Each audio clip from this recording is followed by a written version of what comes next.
Hey guys, welcome back to the Pasture Homestead. My name's Alex, and if you've been following along on our barn build, you've been seeing plenty of our barn as we've been building it up. You haven't really seen much of the backside here, and that's because it's just kind of a backside of a barn. I mean, what's so exciting about that? However, today we're going to get in on our pasture fencing, and we're going pretty overkill. We're doing what's called 4-rail fencing, and that's fairly expensive fencing to do. It means that we're putting in a wood post every 8 feet, and then we're doing horizontal rail every, I don't even know, like 6 inches or so, spacing between them. And so there'll be 4 of them across the full width of it. Those are fairly decently priced if you do small amounts, but we're gonna do our entire back pasture with it. So it was a pretty big lump of money that we had to put down to get started on this. And today I'm hoping to make some really good progress. It's a little bit too wet to really be doing this, but today is gonna be 68 degrees after a pretty long winter. I'm willing to deal with it being a little bit muddy. So I'm gonna get the tractor out here, and I'm gonna go around and I'm gonna finish marking these things up. What you can kind of see in the video here, I've got a string, a little piece of twine that I've run from one edge of the property all the way to the other edge of the property, right along the property line. And then right behind the camera, what you can't see is I've got a T-post right there to help kind of keep it from flexing in the wind. So I've got a nice straight shot across here. What that does is that gives me a reference. I think this is just right inside a frame here. That gives me a reference that I can butt my posts up against. And so what I do is I go around with a level and I find the spot on the ground where it would give me a level post, and I spray it with spray paint so that I can see when I come back with the tractor where I need to drop the auger to drill the hole, so that when I put the post in and make it level, they're all touching that same twine all the way along. And that's how you get a nice straight fence. What I'm not worried about is height. With these wood posts, what I'll do is I'll go around with a string afterwards and kind of find that flow that looks right to me. Because the property isn't perfectly flat. So it's not just gonna be a nice flat fence. It's gonna be a little bit of following the property flow. And so I'll go around and I'll use that string to kind of find it, and then I'll follow that with the wood. And then whatever is left height-wise of the post sticking out above those cross pieces, I will cut off with a chainsaw and put a little bit of a chamfer on them so that any water doesn't sit on top of the post, it runs off. And then eventually we're gonna come back through and we're gonna stain all of these anyway. At least that's the plan. So today I don't have any ambition of trying to get the whole fence done. What you can't see in this camera is just how much I have to do. What I am gonna try to do, and this might be really ambitious of me, let me go get behind the camera here so I can point you at it so you can see. Okay, so from this post down to that post, I want to try to get all those in. And then what you can't see is from that far post, I'm going to go off to the other side of the chicken coop quite a ways out here and try to get that done.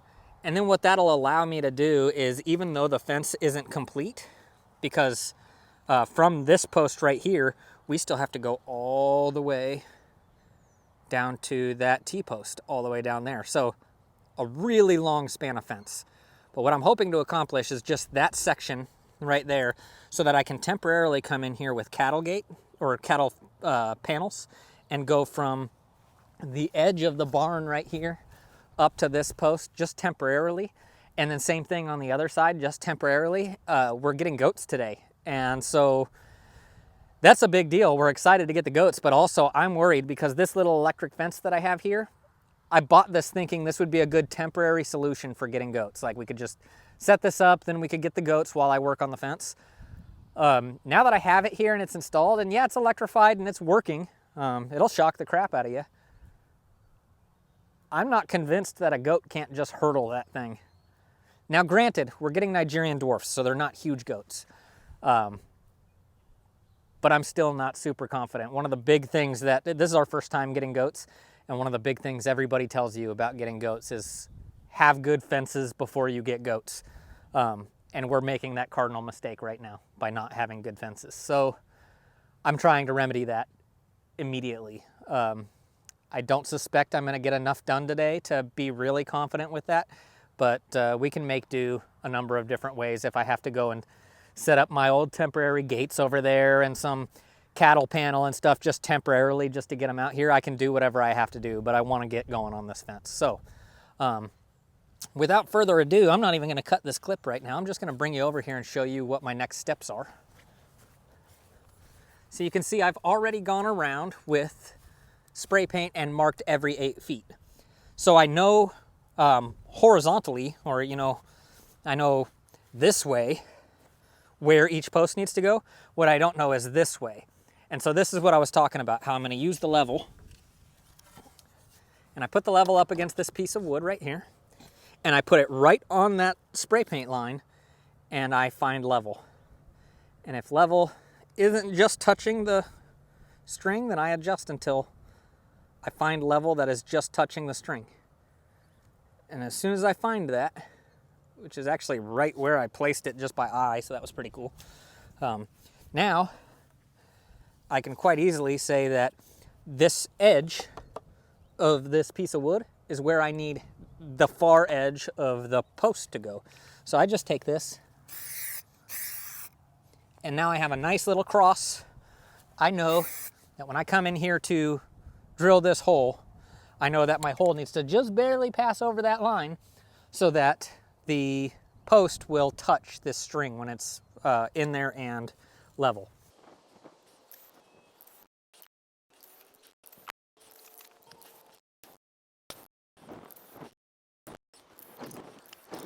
All right, so now it's time for me to get the tractor, swap the bucket for the forks, pick up enough posts. Well, now that I walked all the way back, I should have counted the number of posts. I'll go back and do that.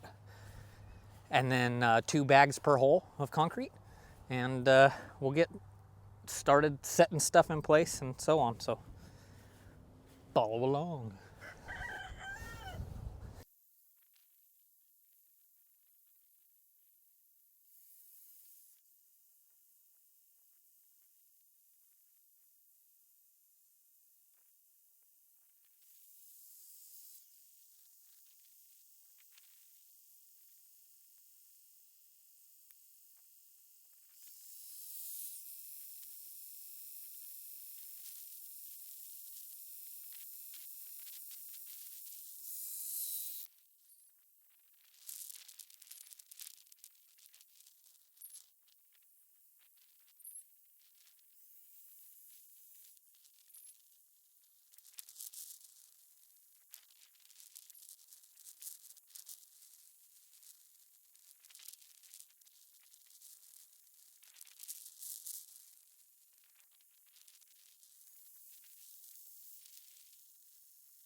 Man, it is always something. So, trying to make a bunch of progress on this fence, and I got all my posts laid out. I got the concrete bags placed in the right spots, and I'm out of diesel in the tractor. So I'm off to, I have a auxiliary tank in the bed. I'm off to go fill that up, and then I'll fill up the tractor, and then I'll get to drilling out the holes with the auger, and we'll be throwing fence posts. So hang in there. This is the life of homesteading. There is never enough time in the day, and you are never as prepared as you think you are. These little transfer pumps to be able to fill up my tractor wherever it is, they're good stuff.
To me, this is a sign of a good fence.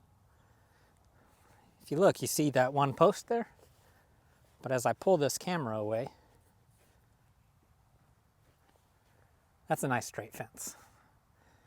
Don't worry about the elevation changes. They all get lopped off from the top once we get the top one on, but they're all at least 60 inches above ground so that we can put our fencing on it. Now, as you can see, all I've accomplished is this row, and I haven't yet cemented them in. But I'm looking that way, and it looks a little bit like a thunderstorm. I don't know if we're gonna get one or not, but luckily I got all the cement in the ground. I think what I'm gonna do is I'm gonna go grab an IBC tote on the forks of the tractor, put a little bit of water in it, use a hose, and come back and start soaking these posts so that they can start setting up. And then potentially tomorrow I can start putting the wire on. This is a little tricky because Emily is literally on her way home with our new goats. She got a couple Nigerian dwarfs, little baby ones, and they're cute as hell, but we need to make sure we have a safe place to keep them in. I've got this electric fence that I think will work for a day or two, but if they get much bigger, it's not gonna be big enough. So I'm feeling a little bit rushed right now to try to get this done, but luckily, I mean, it's tiring work, but it's not really hard. It's just, now I'm literally out of cement. So I have to stop here regardless and either go to the hardware store and get more cement or start figuring out what we're gonna do for temporary fencing. I think because I'm back to work tomorrow, I might call my boss and see if I can take the day off. And then that way I can go get more cement and work on that side. If I could get that side done, then I can temporarily throw some cattle panel from here over to the barn, and that'll work great. That's perfectly, that's temporary fence that could be permanent, so it's good enough. But long term, I want to get this done. I'm just realizing the scope of the whole project is massive. I'd say that what I've accomplished here is less than half of that length. Yeah, almost certainly. I've got more than double this to go just to finish this one back portion of the fence. The good news is that is the longest portion of the fence. So I'll work on that, I'll work on that, and then the way it's all gonna work, it's kind of hard to describe, but I'm gonna make a big rectangle. So it's gonna come down this way and then over this way up to the barn. So I've got quite a bit more fencing to do. But by getting this part started, I can at least get some temporary stuff set up for these goats. And I'll just continue working on it to get it where we want it over time. All right, I'm going to call it a day here. I am gonna go get the IBC tote, put some water in it and start working on those. But as far as the putting in fence posts, this is where I'm stopping for the day. So maybe we'll catch just a little bit of video of me doing some of the watering with the IBC tote, but it's all gonna depend on what this weather tries to do here. Maybe if it decides to thunderstorm, I'll just let it rain on them to set the posts. So we'll see what happens, but I gotta prep for little baby Nigerian dwarfs coming. All right, guys, we'll see ya.